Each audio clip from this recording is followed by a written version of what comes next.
病毒不断的变种，研发疫苗的速度赶不上病毒变种的速度，你该怎么办？能保护你的只有你的抗病能力，这就是你原始的本能。接种疫苗后就能够免疫了吗？ No， 平衡好你的免疫力才是根本之道。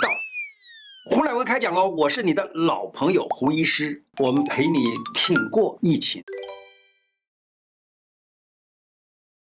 我们现在来谈一谈，到底疫苗它是怎么样一回事啊？打了疫苗以后，是不是就免疫了？其实疫苗是什么呢？疫苗就是我们拿会造成生病的这个病原，把它给变成为比较弱的，就是弱化了它。或者让它死亡了，然后把这个东西呢打到我们身体，它对我们身体不会造成困扰，可是呢，却因为我们身体看到了有外头来的这种东西，结果呢，我身体就会对它发生一种抗拒，也就是说，我们身体会产生一些称之为抗体的东西。这抗体呢，对这个抗原，将来真正进来抗原的时候，我们的抗体就已经产生了，所以就可以把那个抗原给杀掉。这是最基本的疫苗的一个概念哈。我们打进来的这个已经弱化了的或死亡了的这些病原，那它呢就称之为疫苗。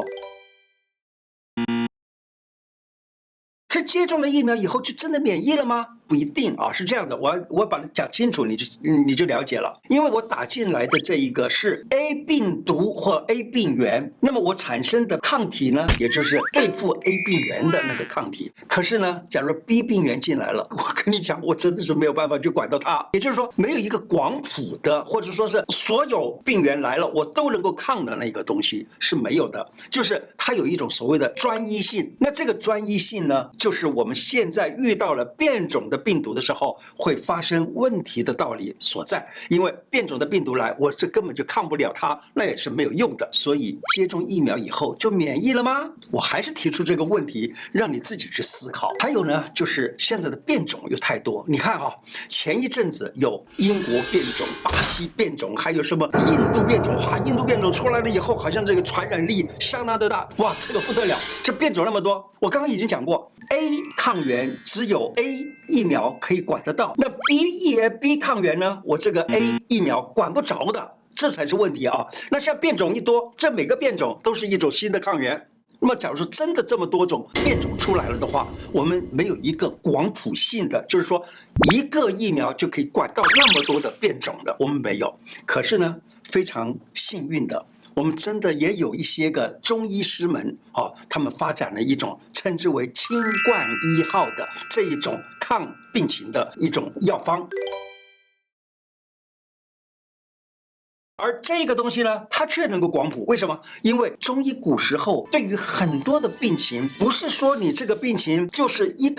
A 病情就一定要用 A 药来治 ，B 病情呢就不能用 A 药来治，只要他们的病状相同的话，我这个药就全部都可以治疗了。我们曾经有着半部伤寒论可以治百病，也就是说只要半部，还不要一部啊，这半部伤寒论这一本书呢里头的药方子就已经可以治疗很多很多种的病了。所以呢，我们这个清冠一号这一类呢，也是一样，不是说所有的病都能治，但是至少的这一系列的病，它能够管得到。那这样子就是一种所谓的广谱的意思，也就是所有的病它都可以管得着。你再新的病种来了，我这也有药物可以帮助，只是找到医生给你治的时候，可能会在这个处方当中呢，加减减，为了你的症状而治疗，教你怎么做一个防疫自由生。其实只要身体的免疫能力平衡了，病毒就很难找上你。许多人都还在等着打疫苗，还有的人呢，现在轮不到，还在那里等；还有的呢，甚至于对于疫苗还有顾虑的。那么你在观望的时候，其实你可以学一学我们怎么样子来自己做，让这种不断变种的病毒对你也不起作用。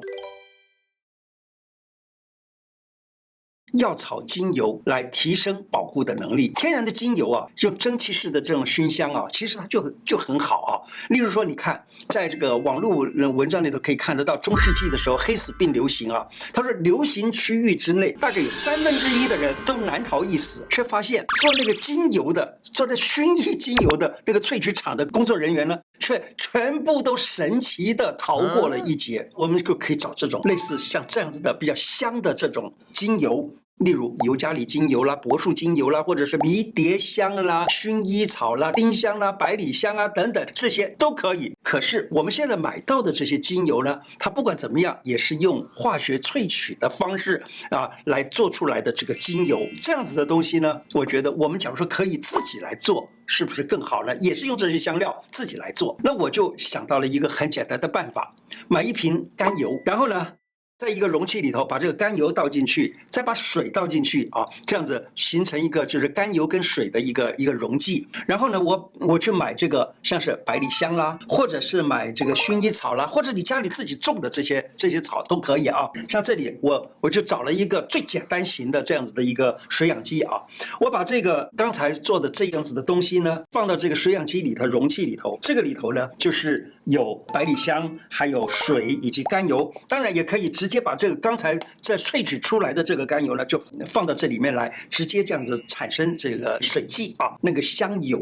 就可以经过这个水养机而排出来。那这样子整个房间里头都有这个香味的话呢，它就已经帮助你去抗疫了。什么意思呢？它其实是做这样的一件事，你闻到它的香味，它可以使你的身体里头产生特殊的神经分泌物质、内分泌物质等等，让你自然的产生一些个抗体，而且这个抗体呢是一个比较来的广谱性的，什么都可以治的这样子，所以这样子很好。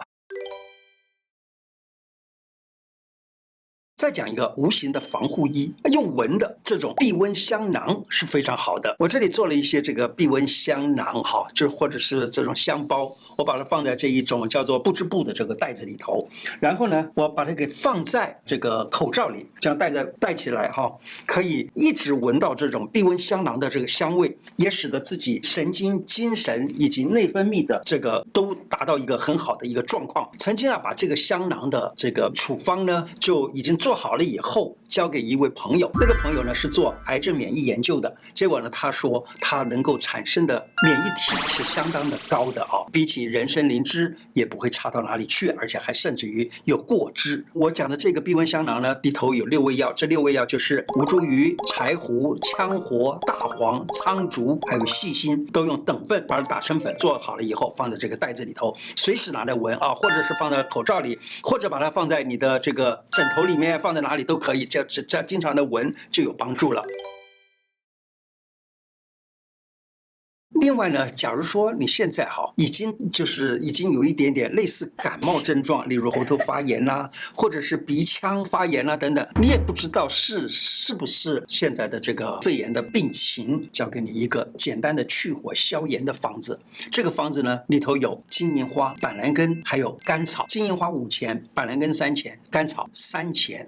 把这个药呢放在1200cc 的水里头滚个10分钟之后，浓缩成为360cc。分2次来喝。那么假如说你喝了以后有改善了，大概没大问题。可是假如没有改善，赶紧找医生，还是把这个事情做好，免得你真的感染了。当然我是希望任何人不要感染。人体内部的机能要正常的运作，简单的说就是非常简单的生活。这个生活是什么呢？该睡就睡，该吃就吃，天冷了就好好的给我保暖，天热了注意散热，就这么简单。这是最简单的防疫防病的方法，遵循着古时候的养生观点，叫做法于阴阳，合于术数。那么这样子的话呢，你自体免疫力就一定会保持正常的。今天的内容就说到这里，喜欢我的节目吗？如果喜欢，记得按订阅，并且加上小铃铛。另外，我的脸书胡乃文开讲常常都有不同的内容推荐给大家，也欢迎大家按赞加入。谢谢大家，拜拜。